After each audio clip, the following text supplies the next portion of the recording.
Welcome to Catholics Coast to Coast. It's another chance for us to get to spotlight some of the great podcasts in our Podcast Central section at EWTNradio.net. This week we want to encourage Catholic men, always trying to do our part to bond and accountability. It's the things that make us great in our faith. And this week on The Catholic Man, Adam and David are taking the defense for the intellectual life. What are the enemies of knowledge and how do we develop that intellectual lifestyle? We'll get into it this week on our Catholics Coast to Coast. Welcome to the Catholic Man Show. We're on the Lord's team, the winning side. So raise your glass. Shout out to all the men who are doing Excess 90 in the Northeast. Respect. Much respect to you guys. You know, we did a conference in Worcester, outside of Boston, not too long ago. Do you mean Worcester? No, I mean Worcester. Worcester? And turns out the water is much colder over there, and so the cold showers are There's some extra grace in that. In those extra cold graceful. showers. I mean, really, showers. it's like lucky. Yeah, I'm so jealous of you guys. Yeah. You guys get all that extra grace. And I'm over here It's just not even fair. trying, but just can't get there. Yes, You guys need to share some of the grace. I'm assuming that people in North Dakota, Montana, Wyoming, Canada all share the same experience. First of all, I actually don't feel very sorry for people who live in North Dakota because, like, you live in North Dakota, okay? To this day, I understand now, like, we have modern homes, like central heating. What I can't figure out is, like, about 100 years ago when people were, like, moving across the country. My dates might be wrong, but they got there and said, "This is it, guys. Pitch the tent. I think the homestead's here." Exactly. I think we'll stay here. Yes, we like negative 20-degree weather. Yeah, it's like I don't get it, but hey, so you know. Yeah, I don't know. That was, but that was an experience for all folks, I guess. I guess I just did not realize how cold water can be without freezing until then. You know, and that water is probably only like 40 degrees. I don't know. Yeah, like water, it hurts. It hurts.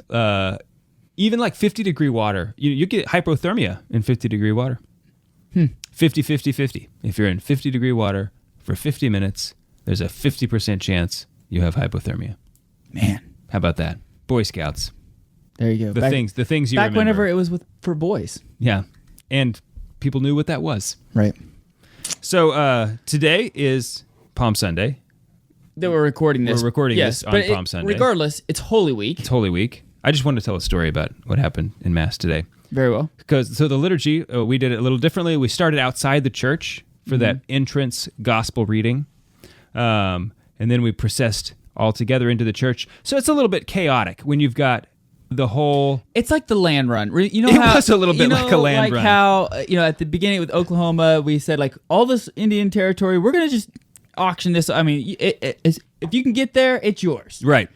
Same scenario with pews this morning. Right, and you're like going to your seat, just trying to be polite, trying to resist that thought of like, somebody better not sit in my seat. And not throw elbows. Right, so we got to our pew, which is, it's our pew, all right? It has Niall's name on it. Right, we paid for it, or I don't know. And there's a lot of people that hate, you're still like, okay, you whatever, but like I'll bet they still sit in mostly the same place. It's not just church. When you were in college, of habit. You sat in this, we're creatures you of just habit. show up in a classroom. You probably sat in the same place all the time. You know what I mean? Yeah, it's familiar. So in the pew that we sit in is a large one, and it's my family, Pamela's parents, my parents, and my sister and her kids. So there's 8 children and 6 adults. It's all beautiful, though. It's great. And it's like we're all a family. We can all sit together in this big pew. It's awesome. Right. And so today in the chaos, my wife's parents were already there. And so there was this lady. She's never been to St. Benedict's before. She's visiting. And I think her name was April. She was coming down the aisle and sees this pew, which with just, like this couple about her age. And she's like, wait, I'll sit here. Mm-hmm. At that moment, she walks into the pew. What she didn't realize is that the Dvorak's, my sister and her family, were Right behind her. About to come in. And as soon as she walks into this pew, Pamela and I also enter the pew on the other side. So she goes. She's supposed to get landlocked. Right, she did. She went from going like, "Oh, here's a nice open pew," to going like, "What happened?" It's like a setup. And immediately, so when Pamela and I see this lady like filing into the pew, is like, "Oh no, this poor woman. She has no idea what's about to happen to her." And so we just started laughing because immediately all of our kids like walk to the other side to go sit with their cousins, and like it's a little bit chaotic with all, and she's watching all these kids like piling. Like, is this who are the Von these Trapp kids? family? Like, what's happening? Right, who are these kids like walking by me? What are you doing? You know, and then she puts it together and she starts. She was first of all, she loved it. Okay, so good. You're right. Good. It could have gone either way. Right. But she thought it was wonderful because it really is nice to get to see all these. There's 7 girl cousins that are all very close in age. You know. And anyway, that was just a pretty funny story. But did she hang tight? She did. Oh, she stayed. Good. She did say, "Oh, do you want me to leave?" And everyone was like, "No, come on, hang out. You're in the family now." Like, I'm not getting up. All right, We're not moving. right. So it was just pretty funny. Nice. Yeah. Yeah. That is. It's always funny when that happens. Same with us. We have a pew. You know. Right. Your Your parents, they didn't make it. They weren't quick enough. They were. They didn't. Were actually, they sitting with? They were sitting with. They were sitting with your my sister. My sister, yeah, and brother-in-law. They didn't. We were not originally planning on going to the 9 a.m. mass today. Oh. But we had change of plans at the last minute, so we called an audible. What were you gonna do?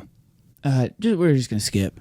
We were gonna go to 5 p.m. It was gonna be Luke's fishing tournament today, and it got canceled because The tournament got canceled? Yes, because of the severe wind.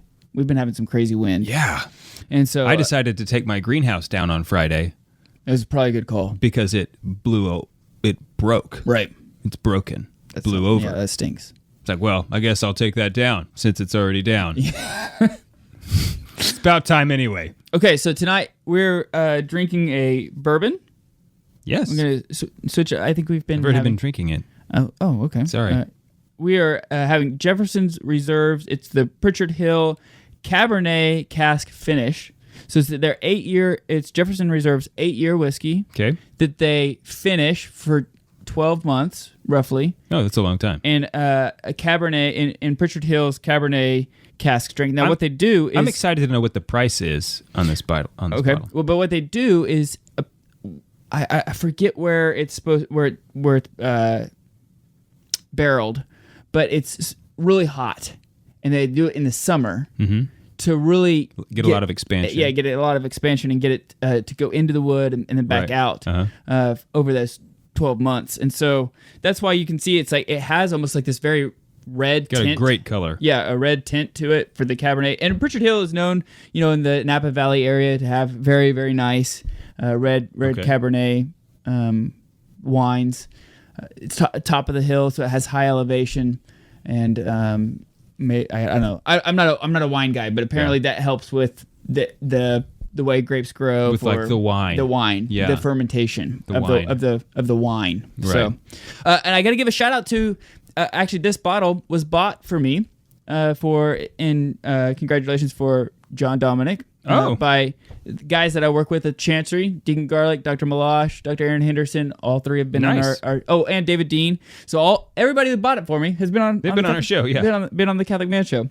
But yeah, so they all pitched in and bought this bottle of whiskey for me. Do you know what the cost is on it? I think it's about roughly $70. Okay, because Jefferson Reserve is typically not. It's typically a very affordable. Well, their main line, yes. Yeah. All of their extra bottled and things like that. Their ocean, man, what is it called? Ocean Reserve or something like that. That they have is like $140. No kidding. Yeah, I mean they have a lot of really high like. That's kind of strange that you'd have your like main dish is like $35. Yeah, like $35. And then they quickly jump up to they have a $70 range, and then they have like $130, $150 range. Yeah. So we're on the Lord's team. The winning side. So raise your glass. Cheers to Jesus. Cheers, Jim. Cheers. So yeah, like we said, it's a very dark red. It's really mellow on the nose. Yeah, you can get the dark fruit notes to it, the cherries, the raisins. It's get a little very bit of- inviting. Yeah. Yeah. It's also delicious. Yes. Yeah.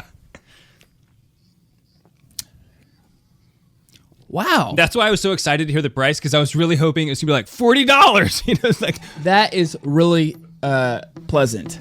yeah. It's, you said 75?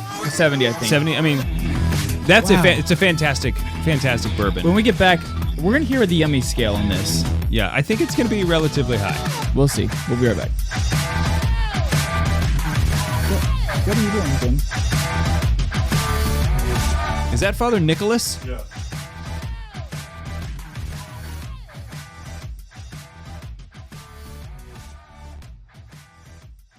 Since the earliest centuries, Catholics have been called to sanctify the home by making it a little church. Family meals, shared gathering spaces, and the most mundane tasks. All of these are to be taken up into the higher dimension and bathed in prayer. But in the modern world, it is easy to lose sight of this fact and shape our homes around the latest consumer trends.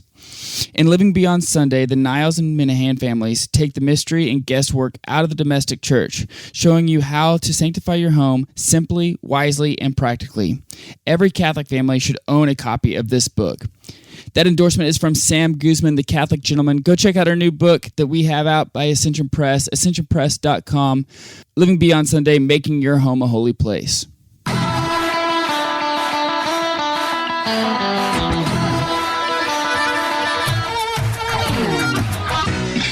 Welcome back to the Catholic Man Show. I'm David Niles here with Adam Minahan. We are Sans Juan. We do have Jimbo Baggins in the house. And Jimbo,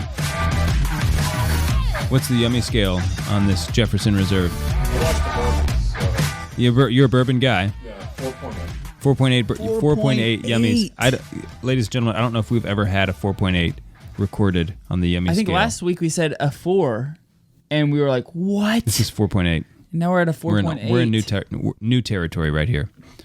So I just Uncharted waters. yeah. Speaking of uncharted waters, Okay. That makes me nervous. I'm getting 2 cows tomorrow. Yes. I'm pretty excited about it. That's going to be interesting. Yeah. The kids, when we found out today that we're doing it tomorrow. The stockyards, Monday, it's the only, it's every Monday, that's the auction. So it's like- All your fences up? Yeah, the fences are up. I still have some to repair. Because in in if you don't areas have where fences, the cows, they don't know what is your yard. Yeah, right. Yeah, I got that. I do have fences to repair in areas where the like, cows "No, will not be. we're good. I got a shot collar on for them. Right. I don't know if that would work or not. It's like, how like when a dog's in your yard, when the dog's in your yard, it obeys. Right. So it should be fine. You should be all right. But we're pretty excited. The kids were thrilled that it's actually happening tomorrow, right? Okay. So we're all going to go Okay. to the auction. You gonna name one tender, one loin? Yeah, so they asked, can we name them? And I said, sure. I mean, but you got to remember, we're going to kill them and eat them. So I just want you to know that.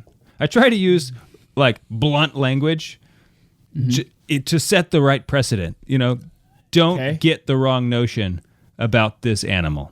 Okay. So Did they receive it well? they kind of said, yeah, can we still name it? And I was like, go for it. Yeah. What are they gonna name it? I don't know. Probably something dumb.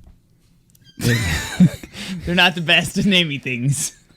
Well, actually, that's not it. It'll probably be, if history is a guide, it'll be something very girly. Sure. But so I don't know that they don't have much practice naming boys, and I'm gonna try to get 2 steers. So Okay. we'll see. I don't know. I'll let you know. I'll report back. Okay. Brisket is a good name. I like that, and that's a great name. Yeah, I think associating it with the food is a good Yeah, and sirloin, like sir. and loin. Sirloin, yeah. I like that as well. Yeah. I don't know. I'd pitch those ideas and see what happens. You know what? I'm just gonna let it happen because I don't They're gonna really be girl names. I don't really care what they name the cows. They'll end up being girl names. Totally fine with me. Yeah. Jim also wanted to remind us, he did remind us, and he wanted us to let you know that we have a shop. So if you go to CatholicManShow.com/store, you can find some of our stuff. We still have beanies, hats, a few hats left. We have some t-shirts, hoodies. Obviously, the Catholic Man Show Glencairn glasses etched with lasers, the Catholic Man Show logo on it. The best party drinking vessel you can Get have out of the glare. And then we also have 16-ounce beer can beer glasses. Also phenomenal for just drinking water or anything else. Also important to remember, when you receive a package from us after ordering something in our store, make sure to save the box, because after Jim dies and he's declared a saint, that will be at least a third-class relic. Yes. At least. I mean, it depends on how long the box spent in his home. Jim, also, just FYI, Jim is our shipping and logistics manager as well as our bodyguard. So we're not Amazon, right? So if you order something or you become a patron, because all patrons that are $10 or more a month get a Catholic Man Show Glencairn glass for free as a thank you gift. Indeed. But we're also not Amazon. So you got to give us a couple weeks, maybe 3-4 weeks for us to get everything out. I know that's not normal. That's not the normal thing. We're accustomed. Other people are better at it. Yeah, we're accustomed to instant gratification, but that's not us. So, yeah, that's true. Anyway, CatholicManShow.com. You can find it there. Yeah, support our show. That'd be awesome. That would be awesome. We'd appreciate it. So what are we talking about today, Adam? You want to jump in? Anything else? I do feel like there was something else I was going to say, but I don't remember what it is. I do want to talk about something else real fast. All right. Dave and I have reached a new level in our show. I don't know if it's causation or correlation. I'll let you guys be the judge. But it appears when Dave and I travel by plane and we order a drink on the plane, we do not have to pay for it. Studies are still determining the cause, whether it is simply the divine will, whether it is the Catholic Man Show, because of our outrageous fame, and ridiculously good looks, which is, I think, viable. And as a control, they're also testing coincidence, just as a control, that's. I mean, we all know that's not it. But 3, at least on Southwest, if you want to fly Southwest, because they don't make you pay for your drinks. All right? That's just what it comes down to. If you have their stock, sell. Right. That's what I said. I'd be selling stock because they're just giving alcohol away like crazy on this airline. We ordered one on our way home from Phoenix. Mm-hmm. Didn't have to pay for it. Then on our way back from Boston. We were like, what nice guys. Yeah. They just let us order it. They didn't even make us pay. And we were like, I think they forgot. Right. When has this ever happened? We lucked out. This is what a great day. Big time. Because it's we're landing. I guess we don't have to. I guess we're not paying for our drinks. All right. So then on our way home from Boston, 2 flights in a row. So really 3 flights in a row on Southwest, where we ordered drinks. And the one from St. Louis to Tulsa, I looked around because, the writing was starting to be on the wall. And there was a lot of people who ordered drinks. Nobody paid for them. Well, they knew it was on the house on us. Or something. So anyway, that's been cool. So if you want to have us out for your Catholic Man Show or your Catholic Men's Conference. Hopefully we can fly Southwest. And that'd be great. Yeah. Get some free drinks. Explain that you were flying on a feast day for Exodus 90. Oh, yes. So it was the Annunciation. And a Sunday. And a Sunday, yes. So we did not do anything illegal according to Exodus 90. Yeah, we don't want to scandalize any. We're still following the guidelines. Yeah. Exodus youngsters out there. We're very, we're at the home stretch. Happy day 84.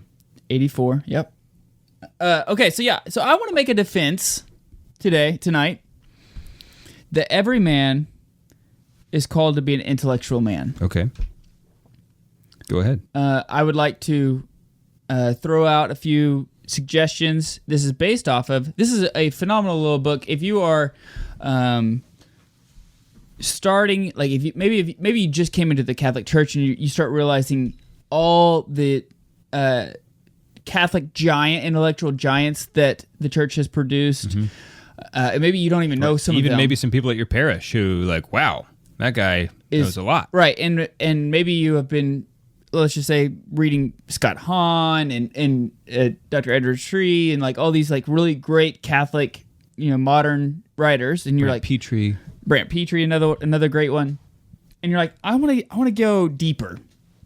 I want to go back earlier, and you're trying to formulate your intellectual life. You're trying to make a plan on like what do I do? How do I do this? And you start realizing I'm not even sure where to start. Right? You have Aquinas, you have Augustine, you have Bonaventure, you have Bernard of Clairvaux, you have Saint Teresa of Avila, you have Lisieux, you have like all these different like just beautiful, intelligent, holy Catholics throughout the ages, and you just don't even know where to begin. Not to mention like obviously the Bible, which should be where you should start. Oh, yeah. St. Peter, St. Paul, all these phenomenal Catholic intellectual thinkers. It can be overwhelming. It can be something that... you can literally start anywhere. You can, like... You can. But any of those people. I think that it's beneficial to really think through before you start, have the end in mind, be intentional about the way you think on your studying. For instance, right now we're reading Homer. You and I and a couple of other men in a Sunday Great Books group. And we're reading Homer because Homer is like kind of the starting point of Western culture, right? Yeah. And we can't really read Plato yet without reading Homer because Plato is referencing Homer a lot. So if you read Plato without reading Homer, you kind of miss some things, and it's not as rich. So we read Homer so that way you can read Plato, and you read Plato so that way you can read Aristotle, and you read Aristotle so that way you can read Boethius, and you read and it goes on and on and on, right? Okay, so I think that's a good plan, a good way to go about your intellectual life, a way of starting to read literature. I also think, though, that it can be overwhelming, and I know that there are a lot of men out there who are incredibly busy and don't have a reading schedule. They're listening to us and be like, yeah, that would be really nice to be able to sit down and read, right? To pour scotch, light a fire, and sit by the hearth and just read. Yeah, honestly, that's why I stopped listening to podcasts a couple years ago. Well, don't do that. Or at least don't I dialed it way back. I listen to the Catholic Man Show. Obviously, but I started just listening to audiobooks. It's hard for me. I recognize that like distraction is a real struggle for me in my prayer life, in my day-to-day life, and I think it's because of the things I just said. This device in my pocket that I carry around with me. It's like tugging at my concentration. It tears it away. And so it makes it more difficult. Yeah, he says that passions and vices relax our attention, it scatters it, and leads it astray, and that our passions and vices injure the judgment in roundabout ways, of which Aristotle and others have scrutinized these type of distractions and reasons of being able to do so. But so I really liked how he says that passions and vices relax our attention. So it's it's not a positive. It's like a negative. Right. Like it's taking away from a good. Yeah. It's taking away from a good. Like evil is a deprivation of the good. Right. So like these vices and passions take away from something that is good, and relaxes our. I just really like that idea of relaxing our attention, because what happens? I mean, we've talked about this on the show before, but like what happens with King David when he relaxes his concentration of being a king. Bathsheba. A lot of temptation arises in men is when we're not concentrating, Well, men being men, stepping up in our intellectuality this week with the Catholic Man Show. Make sure you check out previous episodes or future episodes at our Podcast Central section at EWTNradio.net. As we continue with Catholics Coast to Coast, we're going to continue to challenge us men in our walk with God. The Catholic Gentleman is taking on the question of if everywhere we see men lacking in virtue, true masculinity, or grit, what does it take for us to be able to help boys become men? And one commander in the U.S. Navy, Brandon Hale, is going to join the show this week doing some things that really is the art of storytelling. So we'll get to that coming up after your break. I'm Ace McKay, and you're listening to Catholics Coast to Coast. The destination for great Catholic audio programming is EWTN Podcast Central, featuring the best of EWTN radio, as well as faith-filled podcasts from our friends and affiliates across the nation, all in one place, all free. If it's central to the faith, you can find it on EWTN Podcast Central. It's like podcast heaven. Visit EWTN.com/radio/podcasts today. As we continue with Catholics Coast to Coast, we're going to continue to challenge us men in our walk with God. The Catholic Gentleman, what does it take for us to be able to help boys become men? I'm Ace McKay, and you're listening to Catholics Coast to Coast. Welcome, gentlemen, to another edition of the Catholic Gentleman podcast, and we're happy to have you with us as we are interviewing a guest who many of you might have heard of, or more importantly, heard of the works that he's produced. That's the Prince Martin Epic series. And I don't know about you, but my kids absolutely love these books. I've been reading them to them for years, and they just keep coming, which is really delightful. So we are joined today by the author of the series, Brandon Hale. To just introduce Brandon a little bit for those of you who may not be familiar with him, he is the author of the Prince Martin Epic, a rhyming action adventure book series for boys. He's an adult convert to Catholicism who first considered the faith when he read the biography of J.R.R. Tolkien in 2002. And Brandon holds the rank of commander in the U.S. Navy, serving as an attorney in the Judge Advocate General's Corps. And he has 20 years combined active and reserve service. And for his civilian day job, he has worked in federal law enforcement for the past 15 years. He lives in the Oklahoma City area with his wife, Stephanie, and they have 5 children ranging in age from 6 to 18.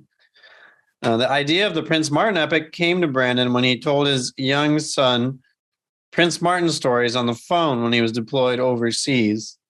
For fun, Brandon enjoys reading and writing fiction, lifting weights, shooting, hunting, fishing, and four-wheeling on his family's 160-acre Lazy H Ranch in northeastern Oklahoma. And so thank you so much for being with us, Brandon. We're so glad to have you. Hey, guys, I appreciate it. Good to join you. Thank you. Well, wonderful. Yeah. And I love how, these stories that really have reached, I don't know how many, maybe you could share a little bit, but like thousands of Catholic young people at this point, my kids included, they just came out of your own storytelling to your kids. And my kids love having me tell them stories, even though I don't consider myself very good at it. But when did you kind of tell us how you got started telling those stories to your son? And then when did you kind of decide to take the leap into maybe writing it down into a book? Yeah, so I was in 2015, I was deployed overseas. I was a reservist at that time, formerly active duty. I'm still in the reserves, but I was deployed overseas for 6 months. And I had a 4-year-old boy at home named Thomas. And when I could call home during the deployment, I'd talk to my wife, I'd talk to my daughters. But when I talked to Thomas, after a few weeks, he just kind of got tired of talking to me. I mean, he's a 4-year-old kid talking on the phone, didn't have a lot of patience for it. And I felt kind of like we were losing our bond because he'd always been my sidekick and did everything with me. And then I get sent off for 6 months. And so I started racking my brain, how can I connect with the little guy while I'm gone? And so when I'd talk to him, I'd start telling him a Prince Martin story, and I'd just make one up on the spot. Unlike the books, my stories didn't rhyme. I couldn't make up rhymes on the spot. But I'd tell him a story, and He loved it. And the next time I'd call home, he'd beg to talk to me, and I'd tell him a story, and I'd call home again, and he'd beg to talk to me. So it worked out. And then when I got home, he still wanted to hear those stories. My wife suggested to me, well, why don't you try writing one, turn it into a book? And so I thought about it. I thought, okay, that'd be fun. And I started to write in prose, and it just seemed a little bit boring. And I reflected on all the books I've read to my kids over the years, and how the ones I didn't mind reading for the 10th, 50th, 100th time in a row to a kid were the ones that rhymed and would just kind of roll off my tongue. And, a Dr. Seuss book, for example, Horton Hatches an Egg, or The Grinch Who Stole Christmas. I could read that book 1,000 times, and it's still kind of fun to read because it flows. And so I resolved to try to put the books in rhyme. And unfortunately, I don't have any natural rhythm. And it was my wife who pointed out to me that I wasn't understanding what using this tetragrammatic, this rhyme scheme that I use. I wasn't putting the emphasis on the right syllables. And so I started studying how it was done in other poems, and tried to fix it, and eventually got to where I could do it fairly successfully. So that's the short story of how those books came about. Wow. I think that's really exciting, and what a blessing to your son and to all of us that you in a way manned up to stay connected with your son. I think that's just incredibly powerful. And I just appreciate you doing that. I appreciate your service. That's a fun and impressive story.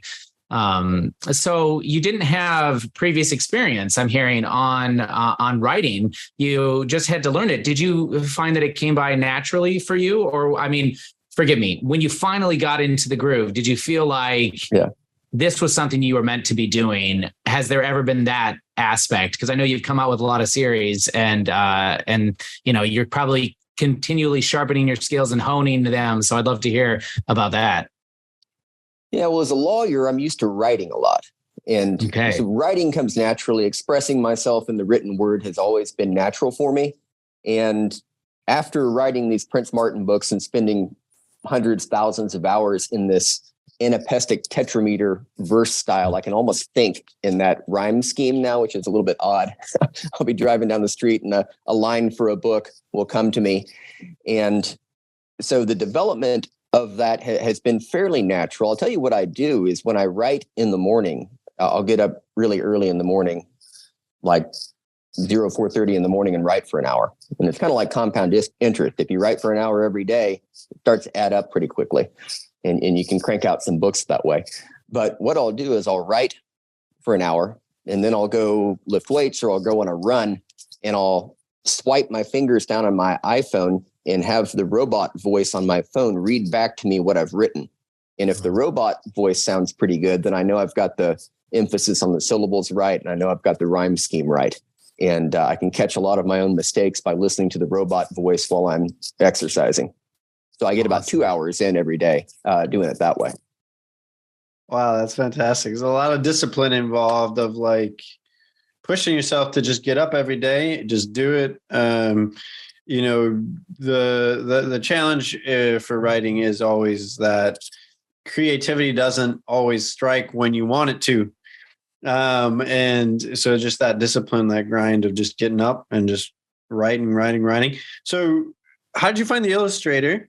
And do you guys have more books in the works? Yeah, the finding of the illustrator is a fun story. It doesn't exist anymore, but there used to be a G.K. Chesterton Society here in Oklahoma City, and we would meet and we would discuss and read the books of Chesterton at an Irish pub here in Oklahoma City. And then afterwards, we would just hang out and talk. And it was just a group of guys, probably about 10 to 15, sometimes 20 Catholic guys. And I was talking to a small group of them after one of our meetings about this book I was trying to write, and how I'd tried my own hand at illustrating the book and how my illustrations were terrible. And a friend of mine said, well, I might be able to do it. And he's a graphic designer by trade and by education. And Jason Zimdars is his name. And he took a stab at drawing Prince Martin and what he thought he would look like and some of the other characters in the story.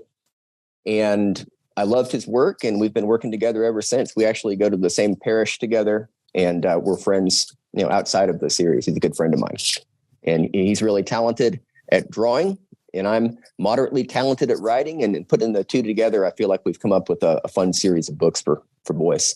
Oh, that's exciting.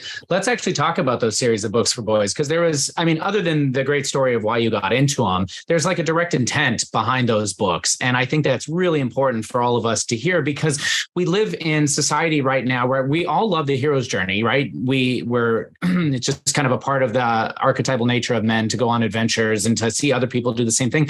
But what we have to look at today is like the Marvel superheroes, right? And the Marvel superheroes, I mean, Hollywood is let's say uninspired or inspiring at creating superheroes that not only maintain their virtues, but also fight against vice. Very often we see individuals like Tony Stark or Batman, or these people who have both, you know, great virtue and great vice, and they kind of uphold the two as if they have to work together, but that's not really great storytelling. And so you, having a history with Tolkien and Chesterton, as you just mentioned, you kind of understood those things.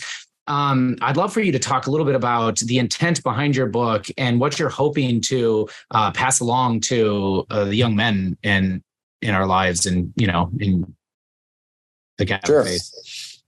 Well, I think that boys want to be challenged, and I feel like society as a whole doesn't challenge boys as much as they're capable of being challenged, you know, whether it's being challenged morally or physically. And reading the books that were available to boys, I was underwhelmed insofar as I felt like they were, if not scatological, kind of gross out type books, or books that were just silly and absurd and didn't challenge a boy in any way, didn't challenge his vocabulary, didn't challenge him to aspire to the acquisition of virtue, didn't challenge him physically, overcoming a difficult situation physically by, you know, mustering up one's grit to get through something difficult where you feel like you want to quit, but you know the right thing to do is to push ahead. And so I wanted to create books that challenge boys in that way, to make them develop those virtues, those acquired habits that become virtues, to become good men someday. And I just wanted to try to, in my own very limited way, baptize the imaginations of boys when they're young, and maybe when they get into difficult situations as teenagers, you know, wanting to quit the wrestling team or whatever, they'll remember books they read as a boy and be like, nope, I'm not going to quit. I'm going to push ahead. Or, you know, in the Christian life, all the difficulties we face and how easy it is to turn aside or go astray, and to draw back on something, even rattling around in a boy's subconscious that he read as a kid. That's my modest hope of how I can contribute. So just kind of one of the things I appreciate about the Prince Martin series, and I hope this isn't received the wrong way, but is that the Catholicism is kind of in the background. Like, you're not leaning, like Prince Martin isn't going to church and like receiving the sacraments and things like that. And the reason I think that's important is, you know, this implicit Catholicism, this, like, it's the virtues, the values, the truths of our faith, like, obviously influence the whole journey of like chivalry that Prince Martin is on, and like going from a boy to a man, and like growing in that way. And yet you see with like Tolkien and things like that his faith was also informing everything he wrote about, and yet it was kind of in the background. And yet there's kind of a power in that. And so I'm just wondering, like, has the audience for this expanded beyond, you know, Catholics? Have you heard from other people who maybe aren't Catholic, but who like deeply love these books and like have gained something from them and kind of absorbed some of those Catholic values unknowingly, if you will? Oh yeah, absolutely. I've gotten lots of emails and letters from boys who I can tell come from evangelical families, and I welcome that, absolutely. And not to compare myself with Tolkien, but, you know, looking at how the master did it, his Catholic faith was implicit in everything he wrote, and maybe not even always conscious. I think he once said that it was implicit and unconscious in the original writing, and more conscious in the revision of his stories. And his books take place in a pre-Christian world. You know, I like to think of the Prince Martin story occurring in a world 50,000 years ago that may be covered over with water right now. So it is certainly not explicitly Catholic or even explicitly Christian, but my Catholic Christian worldview is absolutely implicit in what I've written. And I try to be subtle, and I have no agenda with the stories as far as advancing any aspect of faith other than advancing a Christian worldview. And I want it to be implicit, and I don't want it to be considered to be an allegory or anything like that. But I do think that people with eyes to see and ears to hear will certainly pick up on and recognize symbolism that would certainly be considered Catholic if you knew what to look for, and Christian, just the sacrificial life of Christ, I think, is reflected in every book. You know, the manful picking up the cross and carrying it. I think there's that theme in every book, a theme of sacrifice and manfully carrying your cross. I think that is in all of my stories so far. Excellent. And so tell me a little bit about your conversion story. So you were at Baylor and not Catholic, and then you decided that Catholicism was the way for you. What did that look like? Yeah, it was really just a grace, I think, for me. I grew up in a Christian home, went to a Methodist church. I had wonderful parents who instilled the faith in me, and we prayed as a family. We read Bible stories as a family, and I went to church every Sunday and youth group every Wednesday night. And then my parents very graciously sent me to Baylor, which is a fine Baptist school, and I had a good experience there. And frankly, in growing up and going to public schools, I don't think I ever knew any Catholics. And I certainly never thought about Catholicism, which is probably an inadequacy in my own education and history, and mainly in world history. But I don't think I ever consciously thought about Catholicism. Throughout growing up in high school and college, I think I knew Catholics were Christian, but sort of Christian. I thought it was like an odd variation of Christianity that had no effect on me, at least. And it wasn't until I was in law school and I started taking my own faith more seriously that I was reading a lot of C.S. Lewis, and I was reading other Christian authors like C.S. Lewis. And the Lord of the Rings movies had just begun coming out. That trilogy had just begun showing. I think the first movie came out, and it rekindled my own love of Tolkien, which began when I was in middle school and all through high school. I read the series several times, and The Hobbit, and loved the stories, like absolutely loved them. And watching that movie made me reread the series. And then I thought, I want to read a book about Tolkien. I want to learn about Tolkien himself. And I was at a time in my life when I was in law school, and I was already doing lots of reading, lots of writing. And so I was very into studying something hard and considering it carefully. Had no kids. And so I had an unusual period of my life where I had time to study Catholicism. And so it was in that context that I read this biography of Tolkien by Joseph Pierce, who's a wonderful writer. And I was shocked to discover that Tolkien was Catholic. And then I was further shocked to see how his Catholicism had so informed the books he'd written. And then I started realizing, okay, well, I certainly have never picked up on that before, but that's really interesting. You know, the limbus bread, how that is almost a symbol of the Eucharist. Never occurred to me. I didn't heard of the Eucharist, didn't know what it was.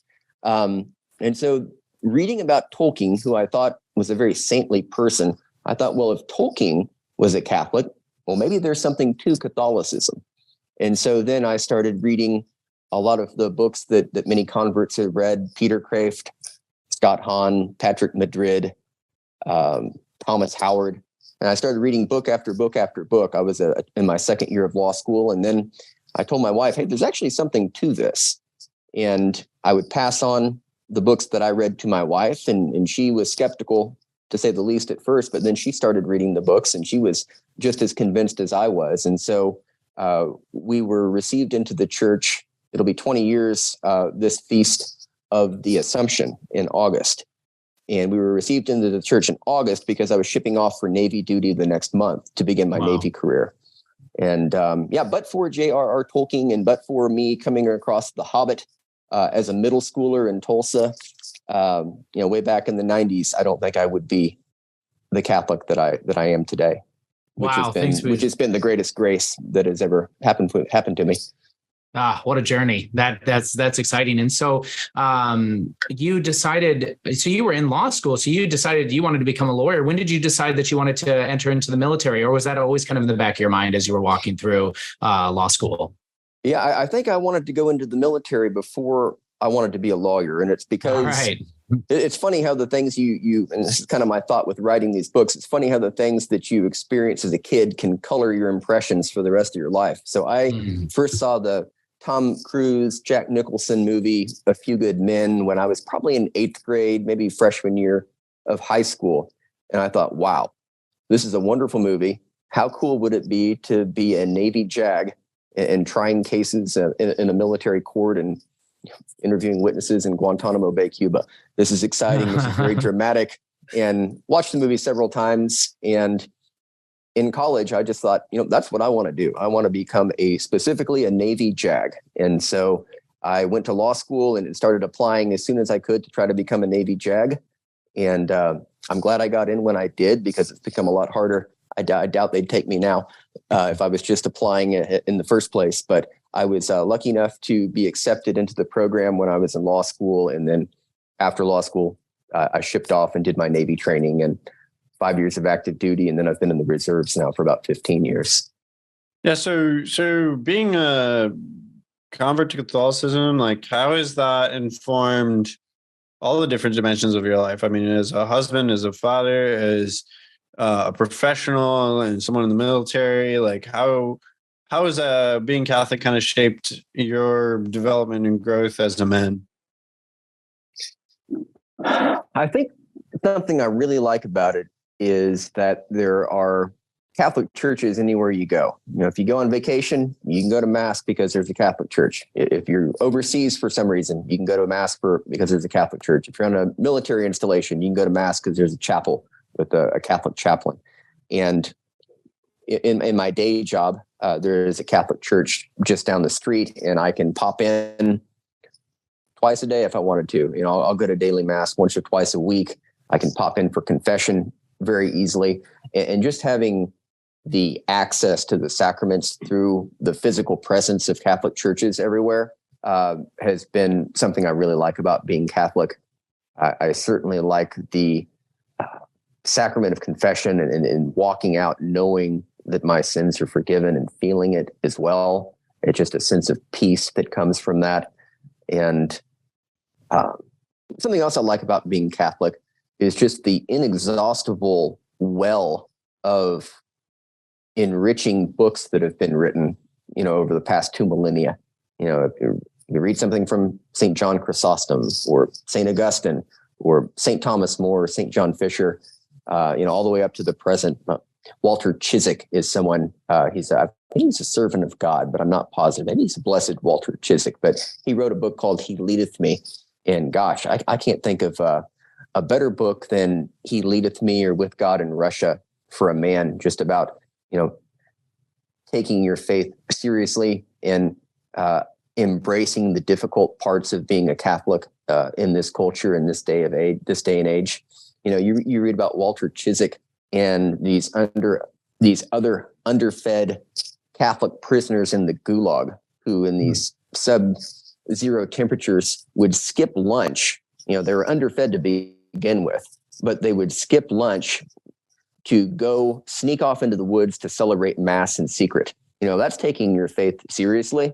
And it makes me feel ashamed, of my own lukewarmness in so many ways when I read about someone like Walter Chiswick, Father Chiswick, and his faith, or Father Vincent Capodanno, who was a Navy chaplain who died on the battlefield in Vietnam. Lieutenant Capodanno, he was ministering to a Marine who had been shot, and then I'm not sure if the Marine had been shot or if he was injured, but he was ministering to a Marine, and while doing so, Father Capodanno caught 17 M16 bullets in the back, and it killed him.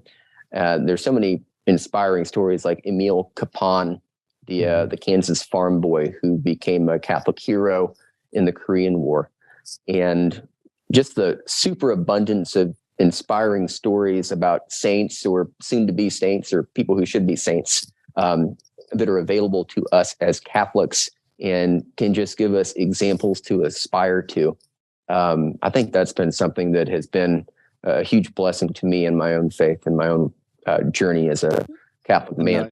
Well, Brandon, I'm going to jump right in, and I want to talk to you about fatherhood because you've got 3 daughters and 2 sons. You've definitely had to learn a lot. Not only did you have this experience of storytelling and how it can help your boys, but what are some of the pearls of wisdom and things like that you've been utilizing to help your young boys become men? Here at the Catholic Gentleman, we're really big on these rites of passages and things like that to help guide men. You've experienced a rite of passage both in marriage and in Navy, no doubt, and things of that nature. So I'd love for you to spend just a moment and share with us, some of your thoughts on fatherhood and what we can be doing to help raise better men that are more capable of handling the evils and attacks of the world. I remember reading one time that whether a kid keeps his or her faith as an adult has a whole lot to do on how seriously or unseriously they perceived their father's faith growing up. Not necessarily their mother, but their father's faith growing up. And so I have tried to be, to the best of my ability, a spiritual leader, as a father in my family, trying to initiate Bible stories or saint stories or prayers with my family. We, of course, always go to Mass on Sunday, which is a given. But as far as rites of passage go, it's something that I certainly didn't come up with, but I've been the beneficiary of. My son goes to an all-boys Catholic school called St. John Bosco here in the Oklahoma City area.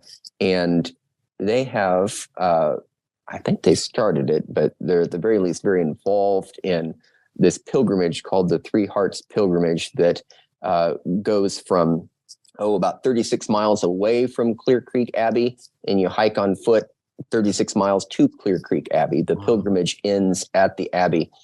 And I wasn't able to do it last year because I had military duty, but the year before I did it for the first time with my son. And I felt like that was just a wonderful opportunity to do something physically difficult with him. My legs were killing me after the first 25-mile hump on that first day. And I thought at the end of that first day of walking 25 miles, I think it was, that I'm not sure if I could have gone another mile if I wanted to. Started getting blisters at the end of the day.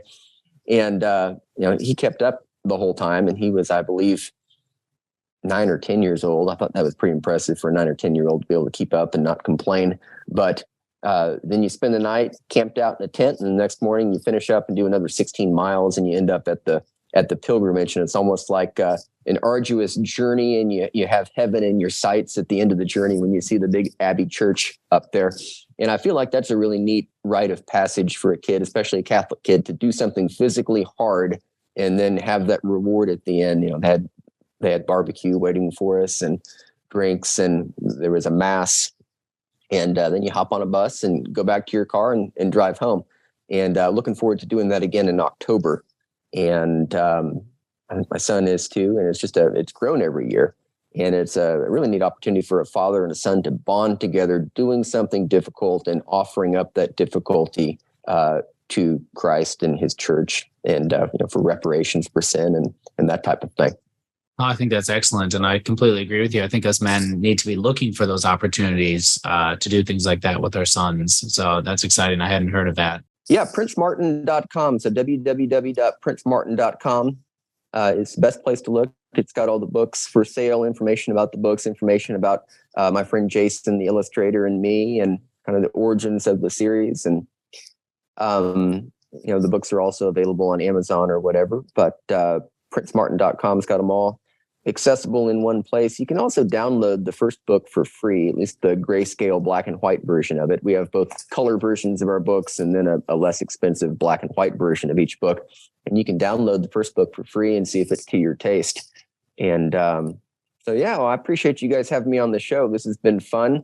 I've never been on a podcast before, so thank you for inviting me. And when you contacted me earlier this week, I never would have imagined I'd be on a podcast this week. So it's been fun.